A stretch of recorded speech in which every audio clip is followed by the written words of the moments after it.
Hi guys, and welcome to another Brushmaster video. I'm painting this barbarian bust from Daybreak miniatures today. I'm going to paint this like a little bit different to how I normally paint. And I've base coated all the skin with a mix of saddle brown and a little bit of yellow, just to give it a little bit of a more vibrant tone to the skin. And I'm doing a technique today which I'm not sure what it's called exactly, but I only call it stepping.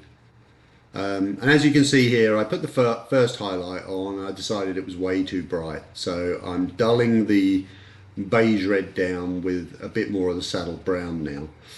And what this method is as you can see, is I've got a medium darkish base coat. And what I'm doing is I'm painting on extreme highlights, or what I would call extreme highlights of where the light would be, where the main colour would be. And like I said, this is not my normal way of painting. My normal way is to build up colour transitions and then glaze between them to smooth them out. So I've been trying to learn and watch this technique for a while, and this is the first one where I've sort of bitten the bullet and said, right, I'm going to do it on a miniature. So what I'm actually going to do here, as you can see, it's fairly bright. So it looks quite scary when you paint this way. But the idea is to paint these big, very bold highlights. And then what I'll do is take the highlight color I've used, and then I'll mix a slightly darker tone from the base color, so a bit more beige red, and then I will blend between the layers.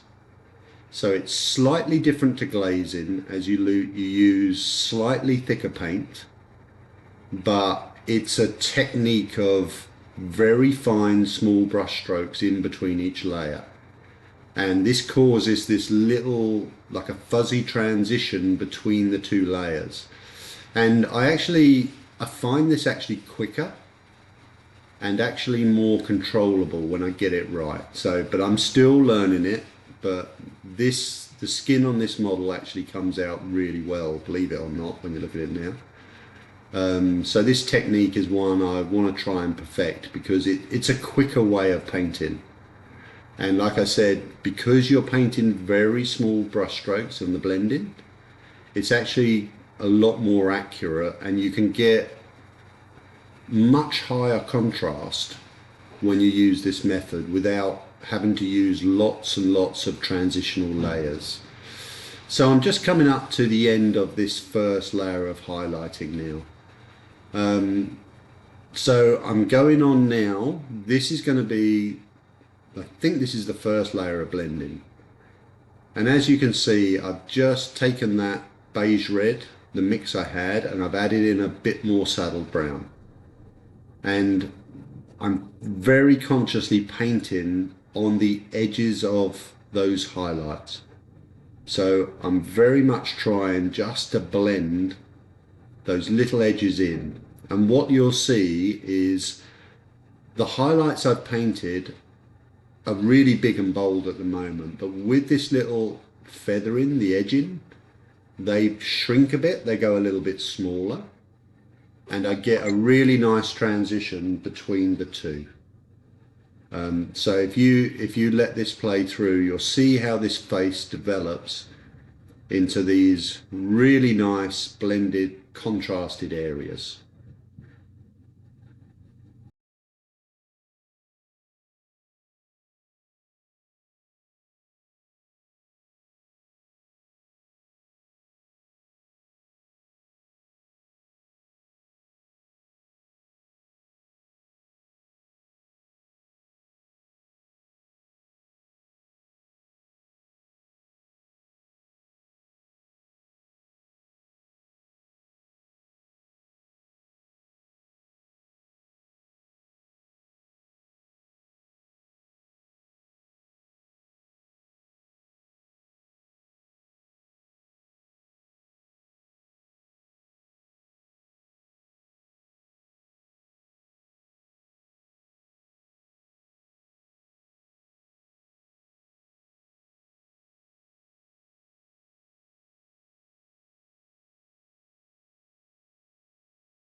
So, as I said earlier, what I did find with this, and I've practiced on a couple of little things, but this is the first full miniature I've painted with this technique.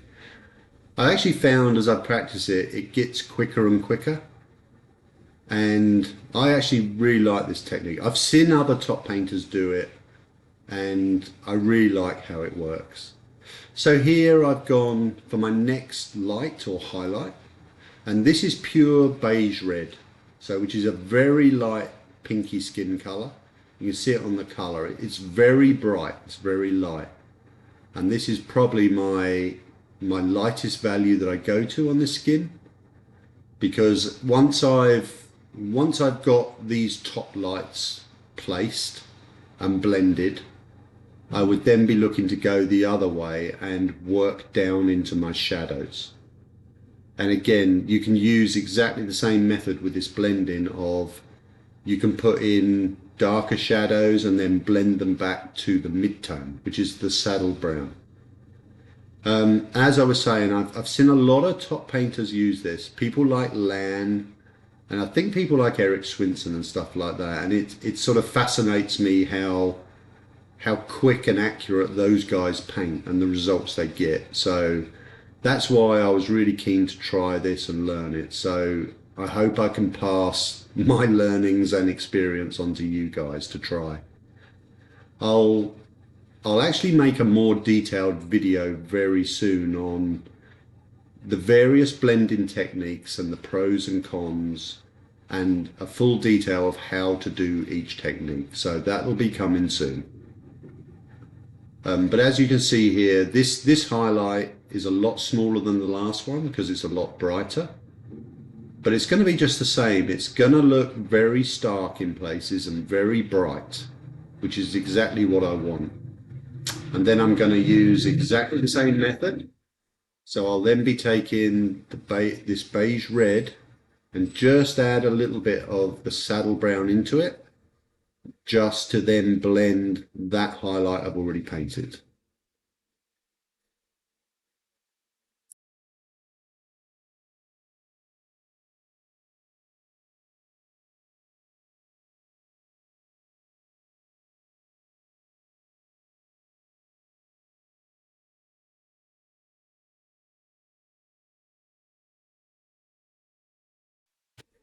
Right, so that's the last part of the blend in there. That's all blended in.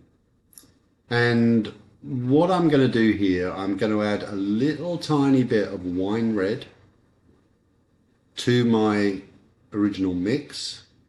And I'm just going on the edges of the bits that I've highlighted where the blending is touching the saddle brown. And I'm just adding this bit of color. And as you can see from the mix, it's not really strong. It's just a touch of it, which I'm just sort of feathering and glazing into the shadowy areas, just to give a little bit more tone.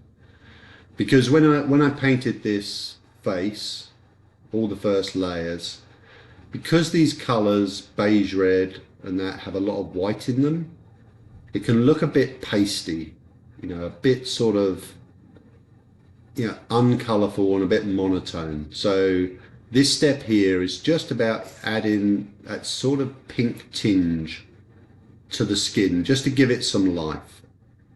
And one of my learnings from this is, when painting things in the future, and I've done it more on the next video that's coming for this, is you can actually do the same thing with the shadows. You can actually paint quite strong shadows, deep dark colours, and then blend them in the same as the way I did the highlights. So you could I could have painted pure wine red in the deepest shadows here, and I could have added the saddle brown or the beige red to then feather it into the underlying layers. But that's something I'll be doing in the next video. But as for now, I'm just trying to block in this more of a pinky tone with the wine red, just to give some life to this character.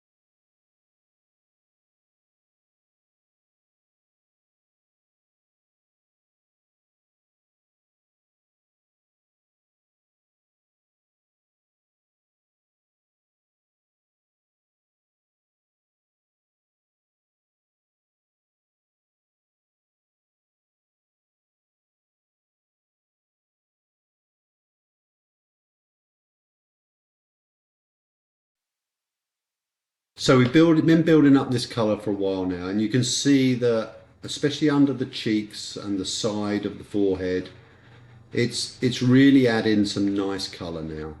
And this mix is more of a glaze. I'm sort of more glazing this into those areas. I'm very much pushing the paint from the edge of the highlight into the deepest shadow, and I'm just trying to get some tone, some life into this miniature now. And I think it's starting to look quite nice now. It's taking a nice shape, and I was very pleased with how this was turning out.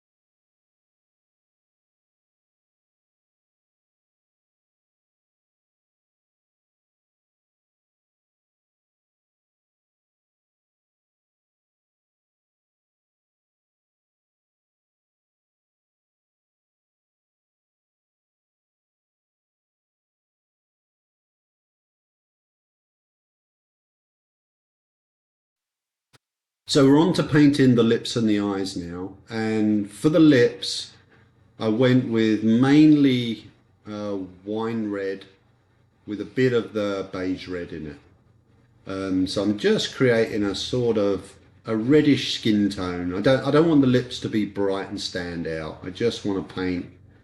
I mean, he is a guy after all. He's not going to be wearing lipstick, so we want a fairly natural looking sort of lip color. So I start from this and I just add more and more beige red in to help it to blend more in with that skin tone. So I don't want to overemphasize the lips. But they come out looking okay, I think. They look pretty natural when I'm done with them.